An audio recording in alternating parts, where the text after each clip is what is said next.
Boom. A little bit of a voice crack to start off, not hot. We are live. This is maybe the most exciting podcast in tribal training podcast history. I am joined by my coach, my personal Dumbledore is what I've referred to EK as. We got Eric Kenney, EK out of EK Endurance Coaching, here on the pod. And the point of this one is to, I guess, kind of a couple parts. One, just like chat on what I've learned from you, how you've helped me get a lot better as an athlete, and also highlight a couple of themes that I've absorbed from EK that have become present inside of Tribal. And outside of that, we will just see where this takes us. EK, thanks for being here. Yeah, thanks for having me. Absolutely.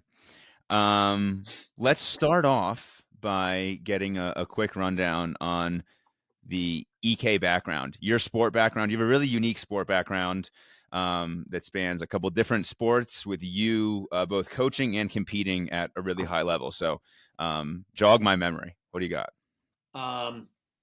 Well, the quick rundown. I grew up downhill skiing at a very young age. My parents were on the ski patrol in New England, where I grew up, and so I started just doing a lot of that and being in the outdoors. Moved into doing a lot of rock and ice climbing and hiking and being in the wilderness and in the mountains through high school and college. Started rowing in college. After college, I continued to row in Boston at Riverside Boat Club. I was I rowed for a development camp, a lightweight men's and women's development camp for the national team there. And so, this is now in the late 90s. First started coaching rowing around then. Moved on from rowing and started road cycling. I kind of started road cycling when I was rowing as a form of cross training, and really fell in love with that. Did that for 9-10 years. Moved into triathlon eventually in around 2010. Started doing that, focusing at first on long course, and then really just enjoying myself with um, a lot of the local short course race series. I did around that time. I did a lot of ski mountaineering racing as well in the winters. Had a lot of fun with that. Yeah, and here we are, and what year is it? 2025 almost. So yeah, it's been a long sports and coaching journey so far. I'm excited to do Beautiful. more. So Yeah. So my perspective was like when I think about like your expertise and like what's really unique about you, I feel like you're a road cycling background. Like I don't really know the full world of road cycling, but you were like, you know, high level category something. I'm not even sure how the categories work in road cycling, but you competed actively for upwards of a decade, you said, right? yeah, yeah. And so then when you got into triathlon, you said long course is what you started with. So 70.3 is Ironmans. Um, do you feel like you came in, like, did you come in and have, I mean, you must have had a big leg up starting with such a strong cycling background. Yeah. I mean, I think anyone that comes in with a really long, prolific history in any of the sports has a good, especially if it's cycling or running, definitely has um, a really good foundation to start with triathlon. And honestly, really any sport.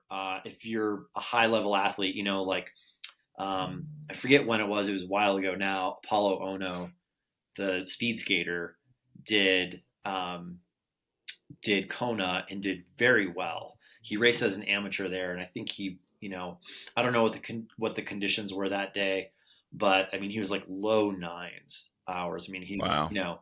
and so I think if you're just a high level athlete, then you can that comes into play, and especially with road cycling, and um, I spent time in every category. When you first start, you're a Cat 5, and then I spent at least a year in every category up to Cat 1, and even when you're a Cat 2 at this time, as a Cat 2, you would race with Cat 1s and pros all the time. That's the way the races are. And there was years where come May or June, I mean, almost every weekend I was doing a road race of 80 miles or longer. And Oh when you shit. think about the metabolic effects of doing events that long at the variable intensity that you get with road cycling, coming in a triathlon and being able to go completely manage my intensity 100% by myself was like, this is easy. Like I have to. The hard part about triathlon is learning, is getting proficient at the three sports at once. It's always the real challenge. Um, so I had an advantage, but I also had some really big disadvantages. I was not a good runner. I never really was a good runner. But yeah, so Cool, cool. So the idea of somebody who's been high level in any sport coming in and having success in triathlon, I'm sure it's a blend of all these things. But do you see that more like the Paulo Anton Ono example? Like, do you think that's more like fitness, or do you think it's more like body mechanics, or is it more just like discipline and approach to execution and training? yes, all the above for sure. Uh, I mean, pick your sport. You're gonna have, as opposed to someone who didn't do sports, say in college or for years after college. The even you don't even have to be a high level athlete, but if you've been active and been athletic in any sport, you're going to have a much better body awareness. You're going to have a higher level of coordination, and a lot of the metabolic like adaptations that we think about with endurance sports, those take years to develop. And so when you have someone that has been active, uh, it doesn't necessarily matter what the sport is so much, but if they've been really consistent with it, uh, that builds up over time. Uh, and, you know, and so they have a bigger advantage. We have a lot of great training tools now and methods and knowledge that we didn't 20 years ago, but yeah, they have a much bigger advantage. So Yeah, one funny example of that was I was telling you about my buddy Adam's Ironman times a couple of months back, mhm. and I remember you had asked me what his background was, and at first I was just like, I don't know, he grew up across the street from me, like we just played sports growing up. But then I thought about it a little bit more, and I was like, wait, he played club baseball in college and got super into powerlifting, and I spent 5 years drinking and barely keeping up with any level of fitness. Yeah. And aside from other, just I guess, unique related things for us individually, I don't want to say that I've used that as an excuse as to why he's a much faster Ironman athlete than me, but I have noticed it, especially at the Ironman distance.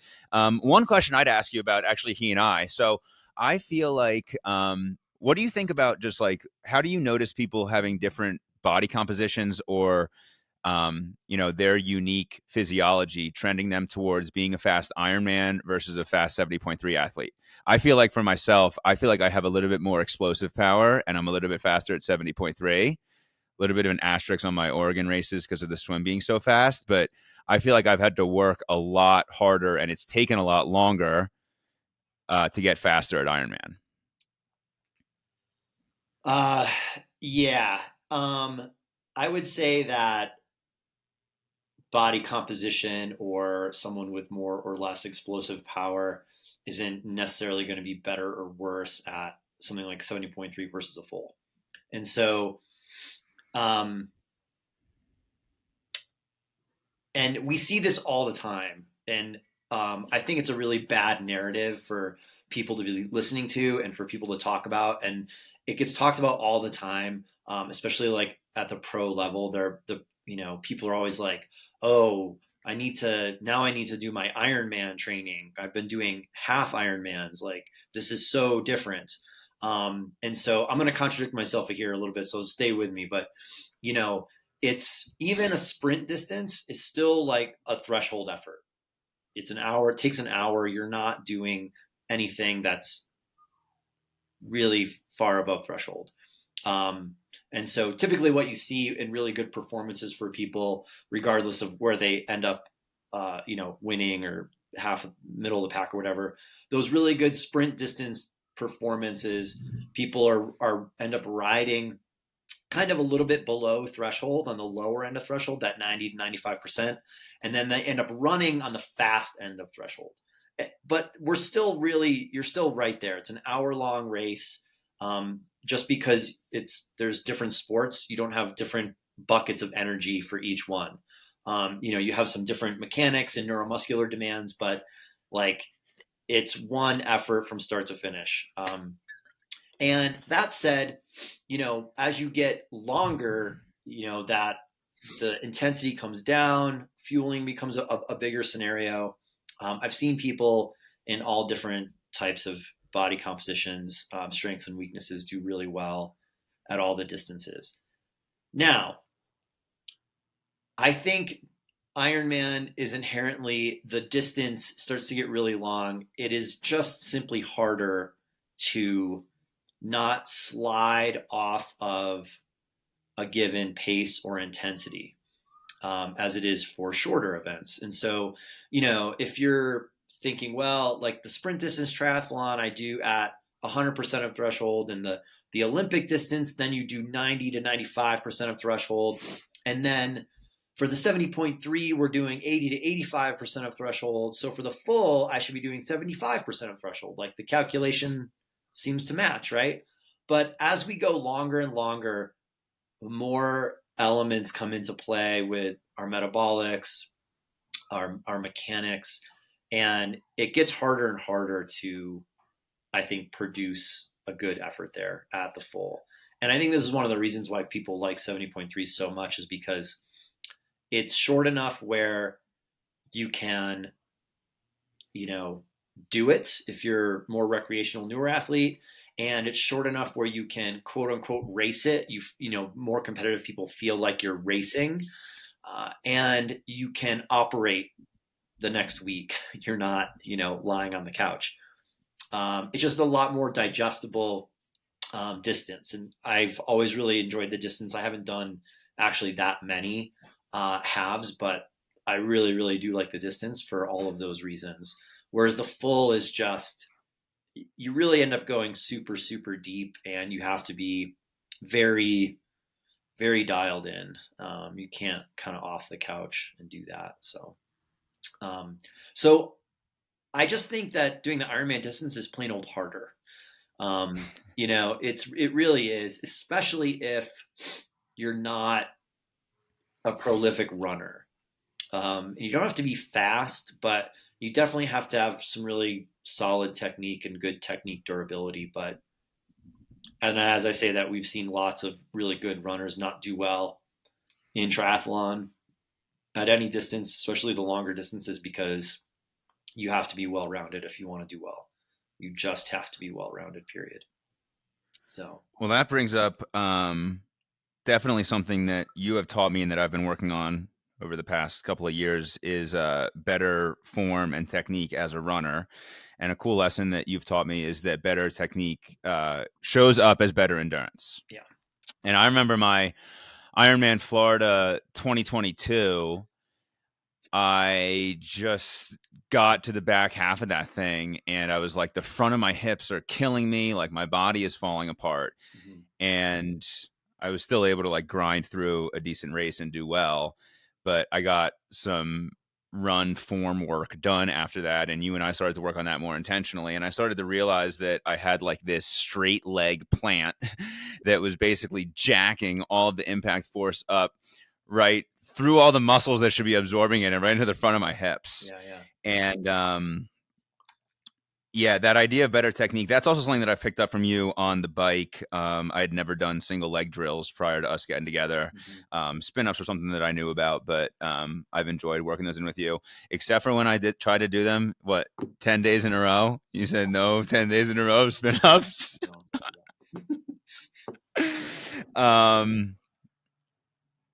So better technique showing up as better Ironman stuff, but then you need to be well-rounded. So every time I ask you about what you think I'm doing best at, you tell me that I'm well-rounded. Let's get into some direct, like, you coaching me and you observing how I've been developing. I would say that objectively, like my results when I pry into how I fared in the swim, bike, run, like that is pretty true. Like I am pretty balanced across them. Mhm. How have you seen me, get better in those? And do you see like a next level for me to unlock in any of those? Um, yeah, for sure. Definitely, I think there's a lot of room for improvement with you. Um, as you know, and it gets harder and harder as you get better and more experienced, especially with in multisport, because you kind of run out of hours and run out of energy availability to really get better. And so a lot of the times, what we end up doing is more focus blocks and putting one of the sports or two of the sports kind of a little bit in the back seat on a maintenance scale, and then really try to really develop one of them, because it does just take time. I mean, you could probably say with most triathletes, if they say, "How do I get better at whatever the sport is?" Pick your sport. That the first answer would be, well, do that sport more, do more volume in that sport. Would almost be certainly to work, and it's somewhat correct because you're doing three sports. You don't have enough time to be a single sport, to operate like a single sport athlete. Um, and so, I think that you are pretty well rounded. I mean, that's what I always try to do with people. And so hopefully that I've influenced that, but you've always been really, and this is a good example of any good athlete, people that do well and make big improvements is, you're pretty diligent at executing workouts well, doing them as prescribed, and you are very attentive. Like when you're doing the workout, that's all you're thinking about. And when you get back from your workout, then you can think about work and the family and all that kind of stuff. And you want to be very present. And, you've done that along with keeping things fun and flexible at times. And so, um, and consistency, you can't take 3 or 4 months off in the winter and then expect to keep improving year after year.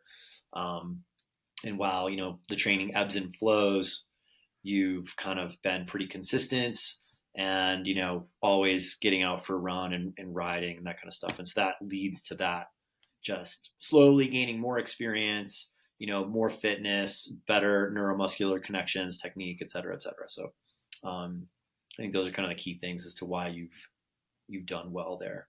So Thanks for hitting the lob ball on telling me why I'm good and what I'm good at. You mentioned like workout execution and executing well on intervals, mm-hmm. and that idea of like hard days are hard and easy days are easy is something that you've really ingrained in my mind. Mm-hmm. I actually specifically remember that there was a run. I think this must have been like a year ago, maybe 18 months ago. Um, I think it must have been getting close to a race of some sort, and I think I went harder than I should have, Mm-hmm. and I kind of sent it a little bit. I'm forgetting exactly what the workout was, Mm-hmm. but I know for a fact that your comment was intensity management, like that being like basically the number one skill of people who really develop in this. Mm-hmm. So maybe talk a little bit about that, blended with the idea of like the hard days are hard and the easy days are easy, and executing on intervals as they're prescribed to develop on the plan that's provided, and also layered into all of that intensity management. Yeah. Intensity management and controlling your intensity is, I think, the first step between working out and training. Mm. So if you think about your average person that works out, they go to the gym and lift, they go run with their buddy, right? We go for hike up Sanitas, and you end up kind of going as hard as you feel like that day. And so, depending on the person's personality and uh, their mindset, you probably end up going kind of hard. Um, I can remember in college rowing, like every time we went for a run, it always started easy and ended up finishing like as a race, like every single time. Um, because you're a bunch of college kids, and so And that's fine. Like if you're listening to this and you're doing that and you're thinking you're doing something wrong, you're not. Keep working out and having fun and be healthy for sure. But when you want to start really, excelling, you need to give yourself that break on the easy days so that you can go hard on the hard days and push really hard. And I've seen people, a couple of triathletes who, I don't remember their background specifically, but I had them do. I rode with this one guy one time, and we rode up the backside of Old Stage Road, and he was like, "That's the highest I've ever seen my heart rate." And I was like, "Really? On this random ride? Like that's the hardest you've ever gone in your life?" Like he doesn't even know what all out is. And so this kind of goes back to the people that have some kind of sports background. They have this. They start to know their body better, and they come into it having this kind of innate like sense of pacing. Even if you're very new to running and you've never been to the track before, and I tell you we're gonna do 10 400s, like the math already starts kind of clicking in the athlete's head of like, okay, 10 of these, like how long is it gonna take? Like how much rest do we get? They're already thinking that, whereas other people are just like they have no clue what's happening. Um, and so, and Steven Seiler, who's a physiologist and um, pretty well known guy in the endurance sports world these days.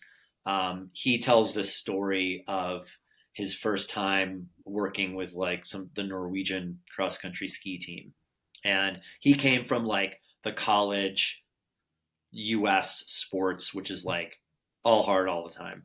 Um, and these guys, these cross country skiers, are out on an easy day, easy long ski day, and him and some other coaches are out there watching and talking. And these guys come up to like kind of a short, steep hill, and they start walking. And he's like, "What is going on? Like these are Olympic athletes. Like what are you doing?" And they're like you don't walk, you ski, you get up the hill. And they were like, no, no, no, no. They're like, tomorrow's the hard day. Today's easy. Tomorrow. And so you have to have that discipline to kind of pay it forward and, you know, do the hard days. And I think the misconception is, and there's some truth to this, but people are like, if you go easier, you get faster. And that's not true. When you go easier, it allows you to do the hard stuff truly hard. And it also allows you to keep doing the easy stuff longer and more frequently. So you get in more training. And we're not talking about, big percentages. And you've probably realized this too. Like the difference between doing a 4-hour bike ride at 75% of threshold and 70% of threshold is astronomically different, So, and it depends a little bit on your physiology and muscle composition. But, I remember when I was doing Ironmans and I'd do a 5-hour ride and come home and I would average 75% of threshold. Like I'm not doing a whole lot the rest of the day. Like I'm beat. But you do it at 68% of threshold or 70% of threshold, and it's like, you're fine. I'm going to the grocery store, I'm cooking dinner, I'm going out that night. Like it's, and so when you think about, you have to consider the cost of all the workouts. People don't think about that enough. So, there's a benefit to your training session that you do, and there's a cost, which is time and energy, and you need to regulate those properly. I love it. Yeah. We're getting all the knowledge here. I would say I just did some quick math. So we haven't done a threshold test in quite some time just because of my race schedule, but I would personally estimate it around 320. I think it was around 300 when we tested it a little over 15 months ago, maybe. And I just did 75% of 320. That would be 240. That would be too much for me on a long ride. But 68 or 70% is closer to 200, which is like actually what I would ride at. You also mentioned something about like the people who just have a history of athletics, understanding that idea of workout intensity better than just the average Joe. And I would say that I totally saw that. So my best run athlete, this dude, Mike Donatelli, he was a wrestler when he was younger, and then he was a strength athlete and like competed in powerlifting, Mhm. and just like a lifetime athlete. Yeah. And he by far has done the best on understanding workout intensity while at the same time being one of the athletes that pays attention to heart rate least. Mhm. And he has executed really well. We just had him go for his first sub 3 attempt. But what we realized was a couple of race reps leading into that would have been valuable. So he's back at it for the spring. But Yeah. that would just be like a real life example that I've seen of that playing out. I really like how you said the first step between working out and training is basically intensity management, and it sounds like allowing the easier stuff to be easier. Yeah. I think it's just like the discipline and planning ahead and, knowing that, Wednesday's going to be hard. So Monday and Tuesday got to be easy. And, you know, and realizing that there's a difference between going hard and actually producing a lot of power, right? Like actually producing a lot of speed or whatever it is, right? The end of your Ironman's very hard. You're going very hard, but you're not going fast, right? And so, um, I think that next step then is having this some kind of measurable performance, some kind of in training having some kind of performance metric that allows you to say, I produced a lot of power. I didn't just go hard, right? Like I did these intervals at this pace at the track, or whatever the case is, and then right, you start putting together this pace feels this way, and then this pace feels harder after so many reps or however long, etc. And you start, you know, putting things together and learning, guessing how fast you can do the 10K run or the half marathon or whatever it is. Yeah, yeah, for sure. And some people are just are more interested in it and think about it more, Yeah. and other people are just like, why can't I do this?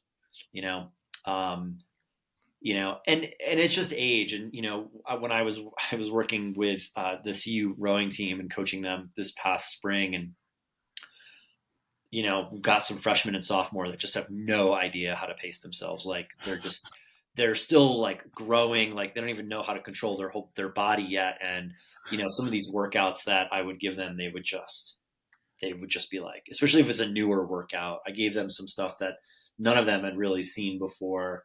And they're just like blowing up or going too easy, and they're learning, like they're going to get better and better at it. And if they do anything after college or even like the next year, like they're going to be much more self-aware and better at doing all that stuff. So yeah. Yeah, I love it. I've got an athlete, Keith. He's I think he's 43. And he's got a young boy in high school. And Keith did his first Ironman last year, and I think it was this past year. Mm-hmm. He's done 2 Ironmans with me now. I think it was this past year that his son went out for a run with him, Mm-hmm. and Keith was just like, "All right, like, yeah, like you go ahead and like set the pace," and his son Yeah. just Took off. takes off. And in Keith's mind, Keith's just like, this dude has no clue how to pace him. He's Yeah. about to blow up. And I think they might have made it a mile. And it had to start walking. And Keith's like, all right, Yeah. this is how we're going to go moving forward now. We're going to go a lot easier, and you're going to learn to pace yourself. Yeah. I feel like, I don't know, is that just a thing like with, what do you observe with like youth endurance? How can I coach up Jack Jack? What's safe for me to be doing? Jack Jack's working towards the 1 mile walk right now. But in general, I feel like as like the idea of cross country, like isn't cross country in middle school or high school like 3 miles or 5 miles? Mm-hmm. Like when do kids really start to understand longer duration endurance? That's a good question. I mean, I think it's about exposure and and the kid. That's and I don't know.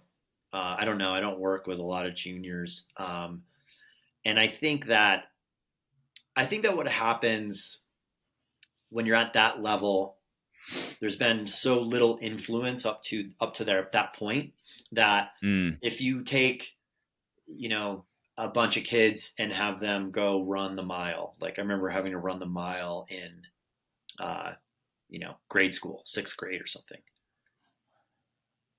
You could take the results and say, and just label the percentage of muscle fiber types from first place to last place, and you'd probably be right.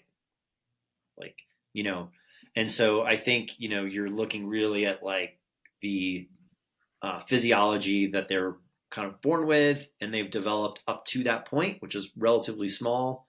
And then just their personality, their mentality, right? So you've got the people like that kid you described that are like, I'm going running with dad, didn't even ask how long you were going for, and he's like full throttle, right? And then you have other people, and I've seen this with younger athletes and older athletes too, where you really have to push them. They're so worried about blowing up, they go slow, they're very conservative with the pacing. And I've had to tell people like let's find out where that is. Like, go all out. Like, if you blow up in practice, that's okay. Like, that's what we're here to make the mistakes. Like, that's okay. Mm-hmm. So sometimes you have to really push those people.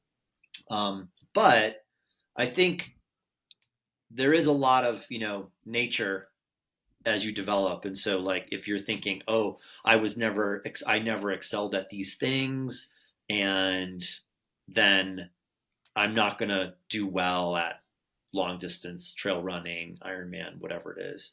And I don't think that's true, because I think there's a lot of training methods and tools and mental methods that can make you successful. I was like never a good runner. I never had good endurance capacity. As a rower, I knew it was a weakness of mine. And I mean, just using myself as an example, it's like the longer the bike race, the harder it was for me to be competitive. Very clearly, like very obviously, clearly. And at the end of my rowing career, I had a business partner, and I did a full VO2, blood, lactate, everything on, a full workup. And the guy was like, you shouldn't do Ironmans. He's like, you should be doing crits that are less than an hour. And this is after 10 years of road cycling, Um, and I kind of knew that, but some of the numbers were pretty wild. And I've always said, I was like, man, if triathlon was 5 minutes long, I'd win like every time, because that's just what I was good at, I think, genetically. And with my background in downhill skiing and rowing, like I really developed that area. But 2 years later, I qualified for Kona. And so I think that people need to understand that all of your energy systems work together, and with, the right training and the right mindset, and, other ways to build endurance, like better technique, like you mentioned, and there's other things too that, depending on your sport, you can do a lot of different things. So, right. Like I always tell people, like, do the thing that you are motivated to do and want to do. Don't do the thing that you think you're better at. If you want to do Ironman, but you think you're better at shorter distances, do the Ironman. Like, like you can figure it out. So, and there's a lot of, I have an athlete now who, and he's really young, and his background, his age, his background, everything says more power, not good endurance capacity. And the guy's endurance capacity is amazing. And it's better than a lot of some other older athletes that I have now. And so, yeah, so there's a lot of, anomalies. Like, I'll be wrong. You get the background, you watch this athlete, and you're like, this is what is going to happen here with this person. And then it's not, I'm wrong. And so, there's lots of overlap with all of that kind of stuff, and there's enough anomalies where they're not anomalies. It's just everyone's different. So Right. You love it. You mentioned endurance capacity. That is the number one thing that you have said that I can work on. I want to get into that a little bit because it was cool to look at some of my race data from this year. So, um, Oregon 70.3. mhm, Right. My whole first half of this year was ultra marathon focused, 100 milers, right? 100 miler in April, then whoops, let's add another one for June. So, a lot of trail running. I mhm, looked in my training peaks. I only averaged like 90 minutes of riding a week for the first 6 months of 2024. And we put together a really, really solid threshold bike block ahead of Oregon 70.3. I think mhm, it was basically June to July. mhm. And I had some VO2 rides that went awesome. And my intention at that race was basically to just send it on the bike and see how big of a bike I could put together and then see if I could hold it together on the run. And my bike was monster. My bike was like 270 normalized power, I think. Best bike split by a mile. Kind of bit me because I think the intensity was too high and it compromised some of my fueling and some of my gut. Had a couple of porta potty stops on the run. Still managed to piece together a decent run, but not what I was capable of. But regardless, what we saw there was that my bike was monster. Well, then I do Chattanooga Ironman end of September. So what? 2 months later, basically 9 weeks, 10 weeks later. Mhm. And the big thing that I felt in that race, even though I thought it was my most complete race, my best time race overall, my most complete bike overall, I could feel myself fading in the back of that ride. Mhm. And even my power numbers, I think that we were talking about 210 normalized power pedaling average. I think I was even flirting with maybe I could do 215, 220. And what I ended up riding was, I think, 195, Yeah, it was low. I remember it was low. something like that, right around 200, maybe. I forget the exact numbers. But when I brought that to you, you did a great job of just highlighting this is the training that you've done this year. Yeah. And the 70.3 distance wasn't quite long enough to expose the lack of bike training or the limit on bike training, Mhm. right? I did that bike in 220 or something like that. Mhm. But then you get to a 5 hour Ironman ride and it was like totally obvious. So talk to me a little bit about just like how you think about that. And then, my ability to build endurance capacity, like what do you see me doing next? um, yeah, I mean the yeah, I think that's what you said. Like the Oregon or that distance, the 70.3 distance wasn't long enough to expose the weaknesses. And that might be a little unfair to say because everyone's going to break down. The longer you go, the harder you go, whatever the case is, everyone's going to break down. Um, Mentally, physically, like everyone has the point, right? I mean, this is what any military special forces training is about.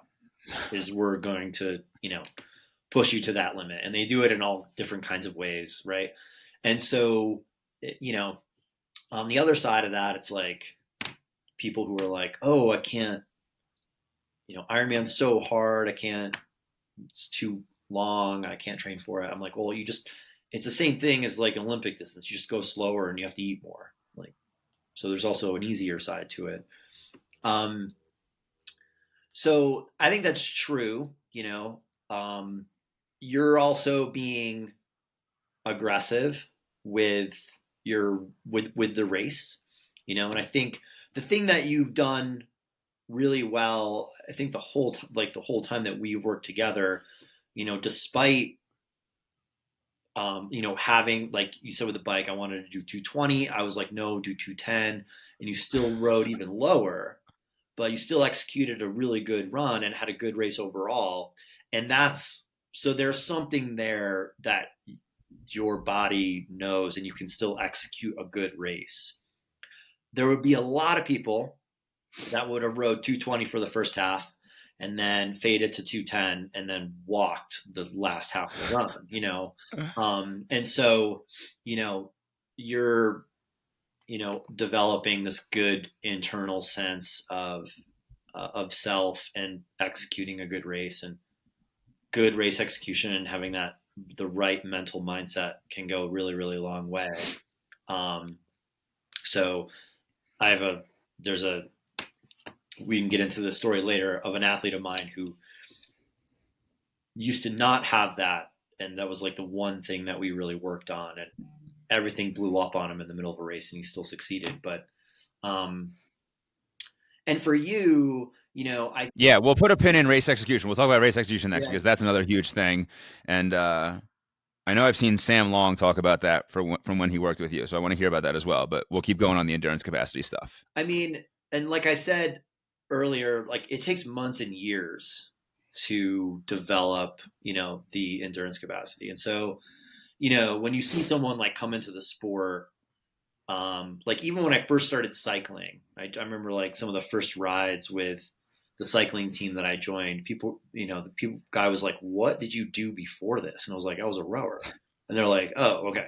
Like, I didn't just start riding a bike and show up and be as strong as I was or whatever. So you can kind of tell when people are doing something. So I think for you and for anyone else, it's like you got to find a way to be consistent and so that you can continue to develop both on a basic, metabolic and muscular level, and then also in your sport. You want to be really proficient in your sport, develop that super good technique durability.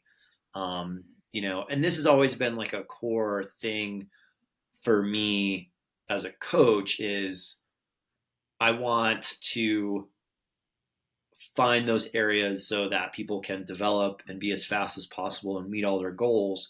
But part of that means that we need to do it in a way that is very sustainable because no great athlete just came out of the blue, won the world championships 1, 2 years in a row, like, and then leaves. Like they've been doing this forever. It's all they do. And so if you want to be good and anyone wants to be good and achieve big goals, then you're going to have to find a way to be around for a long time. So you got to do all of this training, stay healthy, both physically and mentally. And it needs to fit in with the rest of your life, whatever that looks like. Family, jobs, careers, downtime, like you need to be able to do all that stuff together. And so for you, I think it's, finding those ways to be consistent, still keep up with the rest of your life, keep, improving not only the physical and mechanical things, but just the experience. This is one of the things that I'm like really big on with people. Like, I don't care how long you've been doing triathlon, you can get the local sprint distance, whatever race that you have where there's 200 people there. Like, you can go and gain more experience and be that much better. And so I think those things for you, and we've already talked a little bit about, the winter and your next season and how, you're going to be able to do those things and gain more experience and just get more proficient at all of the sports. So um, consistency will be the key thing. And then finding those little weak areas and, focusing on those and correcting them and continuing that process will be key for you and for anyone really. Yeah, it was funny and it was a good reality check. I remember chatting with you after Chattanooga at some point, and you were like, "Well, you haven't really been doing this for that long." Right. And to me, like that's the value of having you in my corner is that you've been doing this stuff for 25 years. Mm-hmm. And to me, like I've been doing this for 6, Mm-hmm. right? And it's like 6 feels like an eternity when I thought I was going to be in it for 6 months. Yeah. But 6 is nothing for people who have been in it for multiple decades. Yeah. Um, yeah, when I reflected back on my training, so mentioned right the 90-minute per week ride time average in the first 6 months, Well, and then I also reflected on some of the. I mean, I didn't have that much time then to build an Ironman bike build towards Chattanooga, but I realized in hindsight that a lot of my longer rides, like I just didn't really feel like I had a ride that was 4 or 5 hours where I was just steady at an Ironman effort.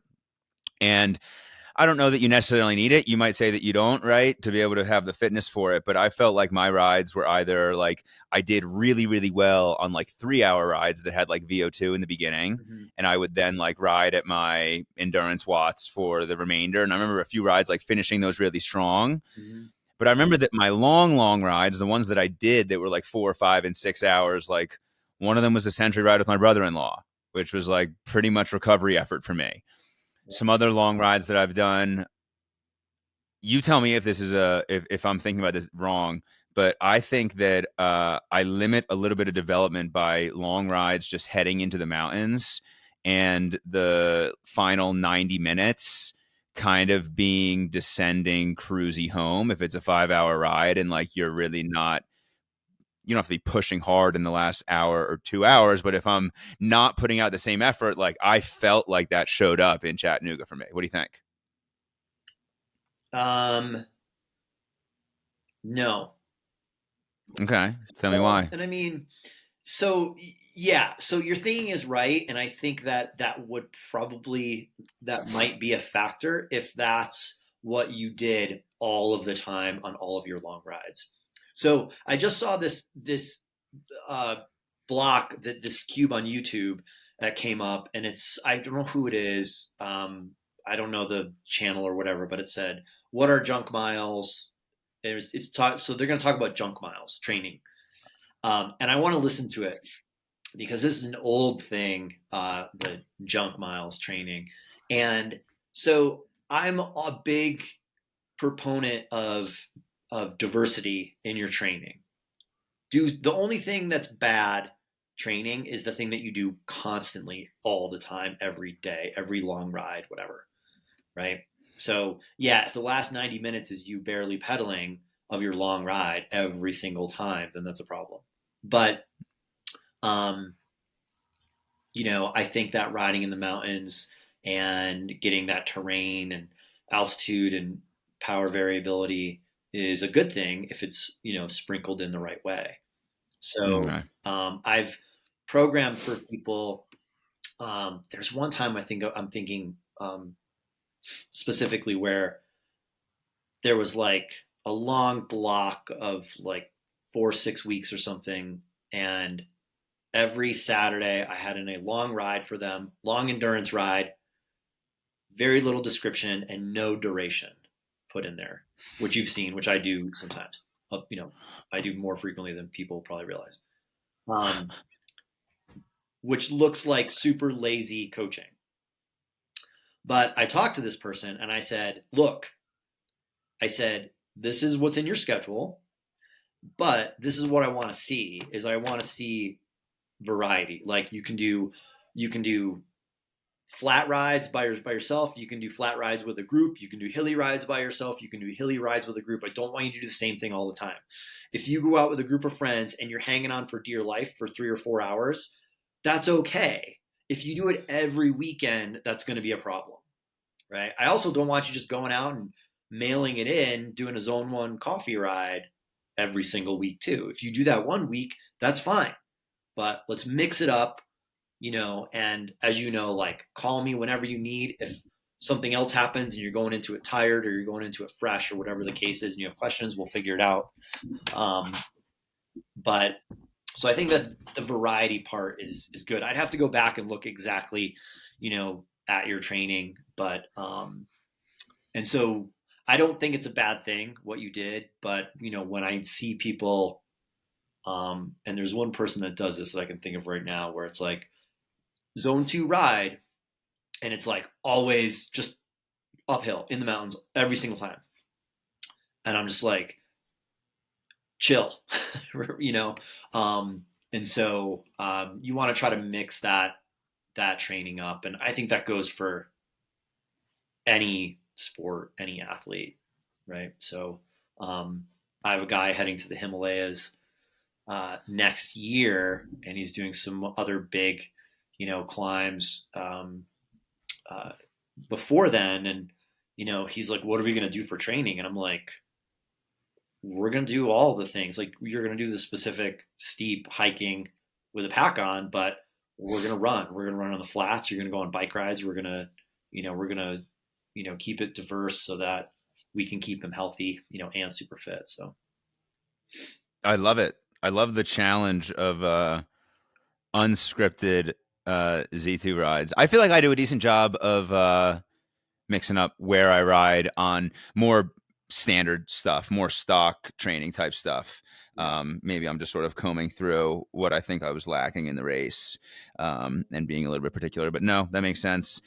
Let's circle back to race execution. So, a huge, just like tagline that is ingrained in my mind from you, and I might not have this perfectly, but the general theme I sure do, Mm. is that an Ironman is basically 8 hours of pacing and fueling so that you don't have to slow down in the last two, Yeah. right? Yeah. And you mentioned my race execution in Chattanooga being really strong, even though like I didn't feel like I crushed the bike. Right. And I remember that when I was on your website, whenever I was first looking to chat with you, the testimonial that Sam Long gave you from when you guys have worked together Yeah. was around race execution. I remember it said something along the lines of like you helping him really learn how to execute on a race. So Yeah. maybe just talk about that a little bit if you have any specifics from Sam Long's development. I'm sure that would be interesting to hear. Yeah. Uh, yeah. Sam's a pretty special athlete. Um, um, yeah. I mean, race execution is different for a lot of different sports, but essentially it's knowing, trying to have as deep of a knowledge about yourself and what you're capable of and what the course and or competition is going to throw at you and how you're going to manage that. And so in road cycling, as a more dynamic example, it's like you have to deal with the course and the duration, and you also have to deal with the other athletes. You don't get to choose how fast you go. Like if the peloton decides that they want to go as fast as possible for the first hour, then that's what you have to do.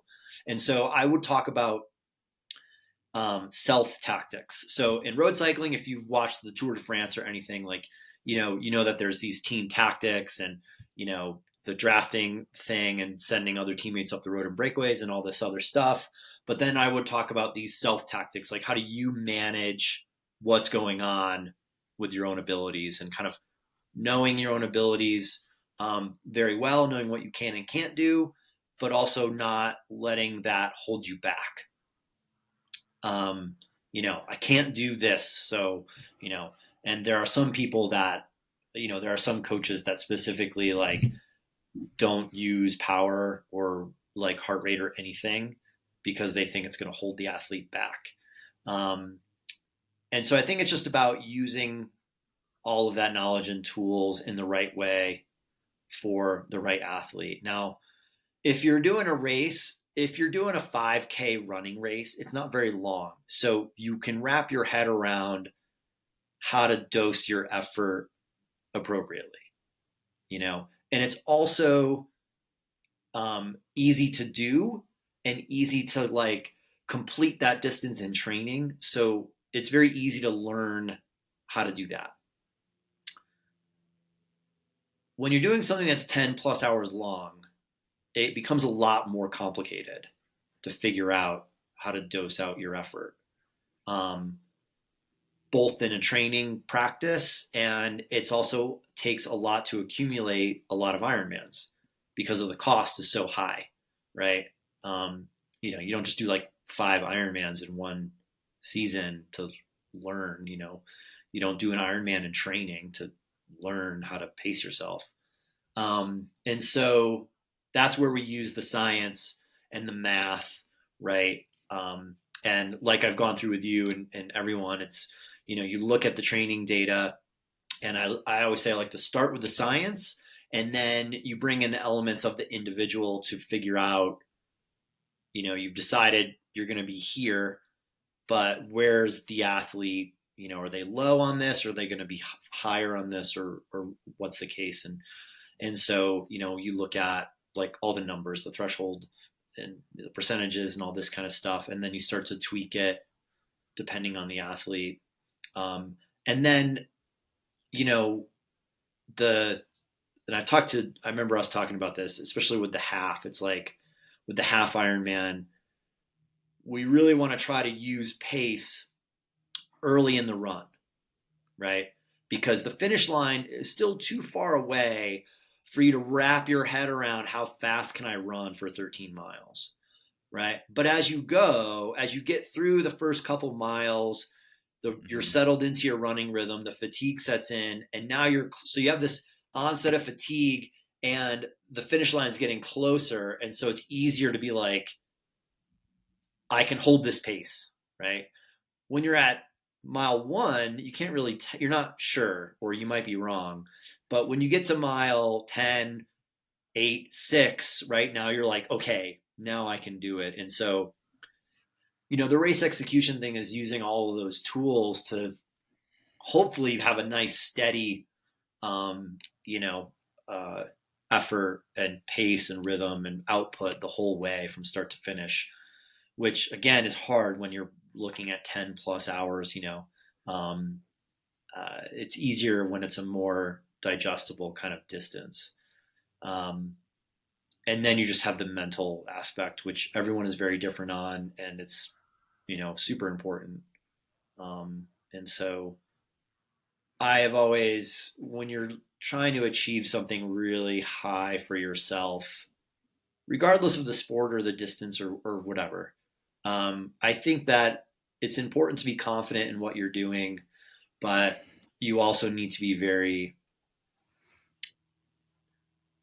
you also need to have a lot of respect for what you're about to do. You can't be overly confident, right? We were talking about this the other day, and the thing that I adopted and I've used with other athletes in different forms is um, it's okay to be scared of what you're trying to do, and I always thought the best mentality for doing something really big or first time Ironman, trying to win a race, whatever your goal um, is I'm terrified of what I'm about to do. Like I have that much respect for what I'm trying to do, but I can do it. I'm confident that I can do this.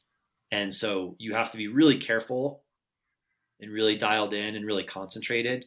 You can't just be out there, you know, riding how you feel and eating and drinking whenever you want to, right? You have to be regimented. You have to be kind of disciplined with all of that kind of stuff. Um, so yeah, um, there's the physical part and then the mental part for sure. So Yeah, I love it. I feel like the one thing I've improved a ton on is just like this simplification of my race logistics. There's like a funny paradox that I have felt unfold throughout my entire endurance journey where it's like in the beginning, you think that you need all these bells and whistles to do anything.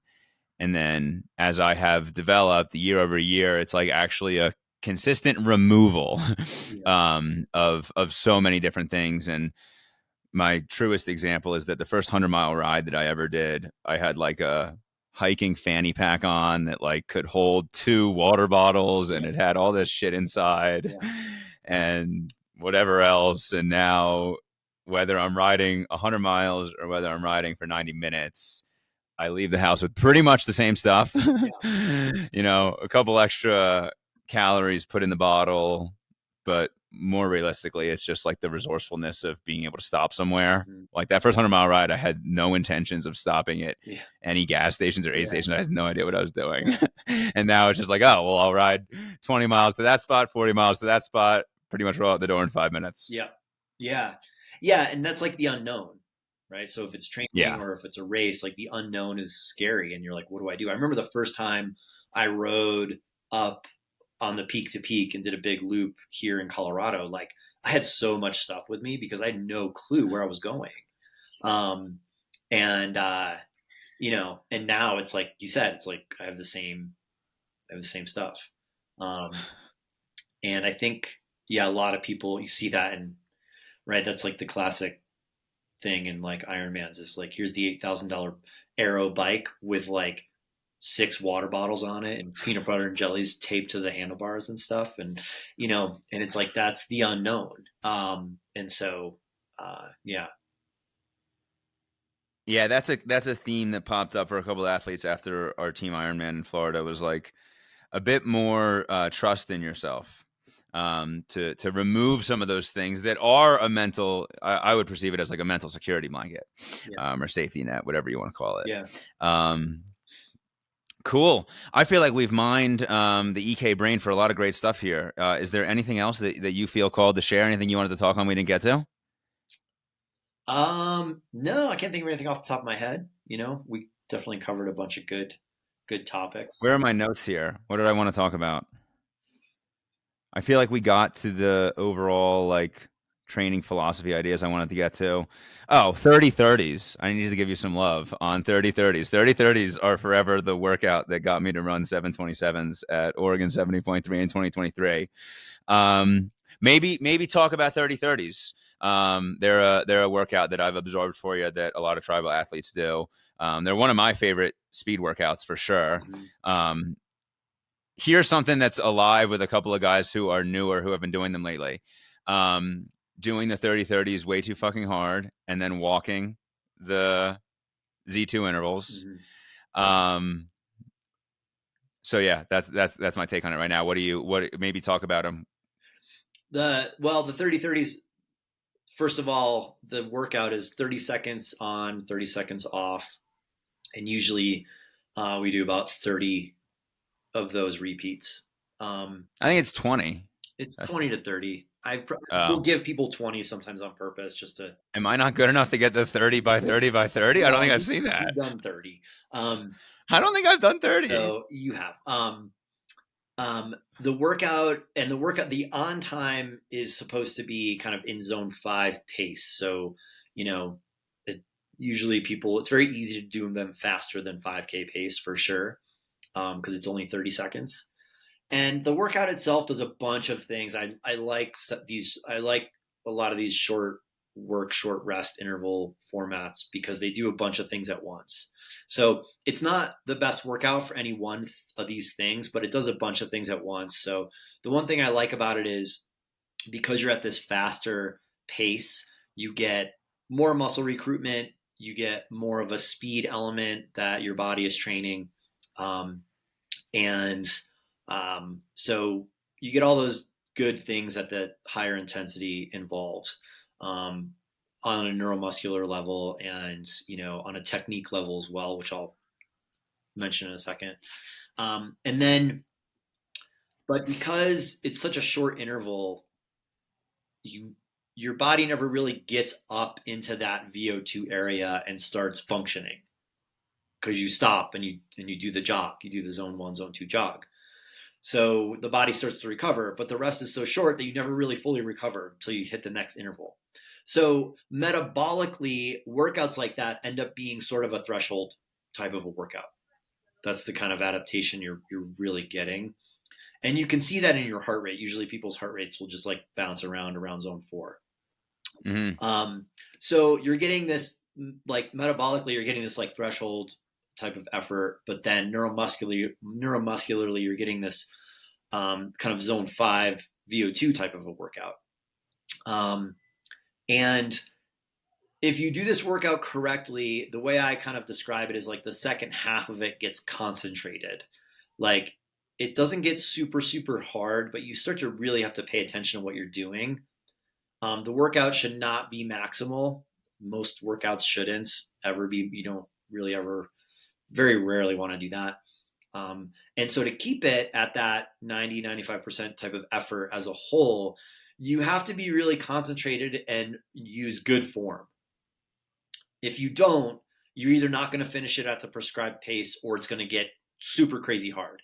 And so you start building this, you start really focusing on your technique under stress, and this builds better technique durability. And this is why I do a lot of the track workouts that I do, is for that reason. It's like, if you want to do this and you want to get through it well, then you got to have good technique. And so it does a few of these things all at once. And I experimented with it myself. I think it was, I want to say 2014. That was the only run workout I did, hard workout and easy runs. And I had like one of my best running years ever. There's a lot of other factors that go into it. But I've talked about this workout in other videos as being like one of my favorite run workouts, and I actually don't prescribe it too much. It's for local people because they are end up being at track all the time. Um, but it is a great workout. Another reason why it's great is because I think it's really effective and you get a lot of good adaptation, but it's not overwhelming. Um, you're not super sore the next day. You don't feel like you would feel if you did, the same amount of work at the track with longer intervals. So shorter intervals are a lot easier for the body to handle. So even if you did the same amount of work, but you did minute and a half intervals with the same equal rest, like it would be a lot harder on you because the interval is Mhm. longer. And so it is a good workout for all of those different reasons. Again, like it doesn't do any one of those things in a superior way, but it definitely like is a great all in one, like do a bunch of stuff at once kind of a workout. And so I really like it. Yeah, I love it. Well, that's been one of my favorites. It's funny. I just remembered you just said it was the only run workout that you did, only hard run workout you did for a year. You said, right? Yeah. And I remembered actually why I was forgetting. I'm like, why was that Oregon 727 so significant? That was the first 70.3 I did after Jack Jack was born. Yeah. So prior to that, I had been going to track workouts, but Mhm. after Jack Jack was born, I wasn't making it to track. Right. And so you were just putting 30/30s on my Yeah. schedule Yeah. and I was doing them Yeah. and I was like, I keep getting better. And for me, that Oregon 70.3, that was super significant to me because it was the first Ironman branded 70.3 that I had done in over 2 years. And it was like upwards of a minute faster pace per mile than maybe the prior ones that I had done. I think I did 7:45 pace Mhm. at the 70.3 Worlds that I did in 2021, Mhm. but that was the year that there was a crazy stormy bike, and the bike was kind of a zone 2 bike for me that day. So I had a lot of energy going into the run, and Mhm. um, I just viewed that 727 as super significant. Everything you said about the 30/30s makes complete sense to me. I do observe it as like it's a bit of a litmus test on an athlete's ability to just piece all of those things together. And it starts out right. What I observe is like it kind of starts out. Sometimes the athlete like they're just not quite getting into that zone 5 for the intervals. So it's applying the principle of like the hard stuff should be hard, right? Like we should be getting up to that pace zone. Yeah. Um, but then sort of like a next level is like, okay, well then it's you're doing it too hard. I'm seeing guys run it at 5 something pace, but then like they're either walking the recoveries or they just fade out. I would say like the next phase of it is I see the guys weren't able to pace it accurately through the whole workout, and the final 10 intervals kind of fade. And so as an athlete progresses through it, and I observe their 30/30s getting better, that to me it just maps to a sign of their overall development and their overall comprehension of training and endurance. And kind of back to one of those early points you shared, like you see like the first step between working out and training as like that ability to toggle intensity essentially Yeah. and manage Yeah. intensity. Yeah. Intensity, discipline. And yeah, I remember, um, I would have people that would come to my track workout and I would give them the workout in pieces and they would be like, what's the whole workout? And I'd be like, why do you need to know? And they're like, because I need to know how to pace it. I'm like, you don't need to know how to pace it. Run the pace I'm telling you to run. Like, if you run the pace I'm telling you to run, you will finish the workout. Don't worry. I know how to do this. And so, I understand why people want to know and things like that. Um, but yeah, so, yeah, yeah, you need to be able, like you said, you need to be able to toggle that depending on what you're doing. So, um, yeah. We call that gear shifting in the tribal training Gear universe. shifting. Yeah, that's a good one. Like your 30-minute run shouldn't be faster than your hour-long run because it's shorter, right? Like it should be running what you should be running for whatever the workout prescription is. Right. That's one thing you'll see with really newer athletes. They run 8-minute miles for the 30-minute run, and then they run 9:30s for the hour-long run, and it's like you should be running 9:30s for both of them, not you don't run faster just because it's shorter. So yeah, the 30/30s are a good one, but for you in particular, like you had that background of coming to track a bunch, and you had that background of doing the technique work, and getting video analysis and things like that, that are now like coming to, kind of coming to see, coming to the surface. And you see that a lot with people where they they change their training or they change their coaches, and then they start, um, they start doing really, really well. And it's like, oh, this is the key. And it's like, well, the other stuff didn't just disappear, right? Like all of this stuff is adding together. And I've seen this with people, like there's a couple of athletes that I've made huge shifts with over the years in terms of what we've done for training. And it's had this really profound effect, and their results get much, much better. But you can't discount the 4 years of training before that. Like maybe it wouldn't have worked as well if we didn't do the stuff that we had the 4 years prior. It wasn't like, you've been wasting your time. Like you didn't know the secret was there. So it's always, everything adds up, everything builds upon itself. And so, I think it was a good thing for you at the time, right? But you also have all this, you're now have this background of the year before kind of building into it as well. So yeah. Yeah, a good example of that with one of my athletes is I had this guy Keith, the guy who ran with his son, and he started with me. I guess it was last December, and he did Ironman Florida 2023, and his whole year was like ground up Ironman. And he was the kind of guy that like is super committed to something when he sets his mind to it. So he was like complete compliance. If anything was missed, he was letting me know. Right. We were in communication on any adjustments, and he did the Ironman. And shortly after he did Ironman Florida last year, he had something challenging with his family go down, and he basically had 6 months to 8 months of really minimal training, like doing 2 runs a week or 3 runs a week was sufficient for that season of life that he was in. Yeah. And we came around to June or July time, and his seasons of life for his family shifted, and he was like, huh, I wonder if I would be able to do Ironman Florida again. And we jumped on the phone, we chatted, and of course I was like, yes, you 100% could do it. And what was really cool is he immediately locked in, and I think it was 4 total months this year that he had prepped. But similar to that theme, I'm like, dude, you have the entire previous year that kind of just needs to be like brushed up and kind of have the surface dirt removed for it to shine bright. Right. And some of the other themes that we've spoken on here, race execution.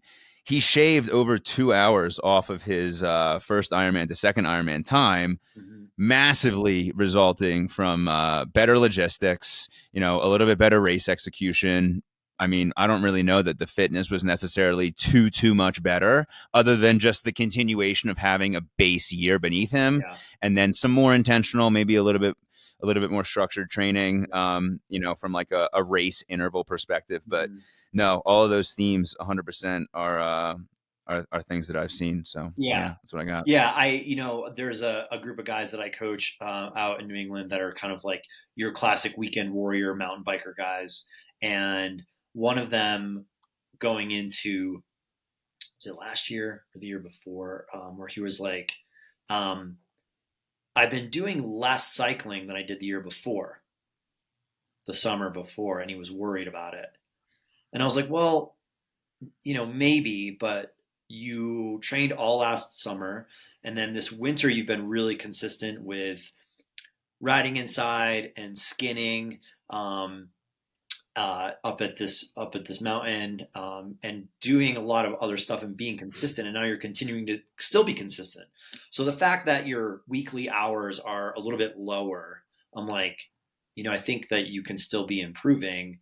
And that's what he was saying. He's like, I don't feel like he felt very similar, but he was worried about the race. They do this big race, that's like a 50K mountain bike race, and he had his best result ever. He was on the podium in his age group. I think he won his age group or something, but like best result ever, best time, like everything. And it's not that he trained less or did different training. It was just, like you said, it's the continuation of everything. And so that was another kind of good example and great to see, like really fun to see that. So Love it. yeah. Love it. Cool. Well, let's wrap it there. Thanks so much for doing this, dude. I Yeah. feel like you this was great. Yeah. I'm stoked. You crushed it. Thanks. I go on tangents, but hopefully it's That's what we hopefully want, people though. like That's what we want. A little bit of the EK story hour, but we're learning the whole time. Yeah, totally. No, sweet. Well, I'm going to wrap here, and I will talk to you soon. Adios. Definitely. See ya. See ya.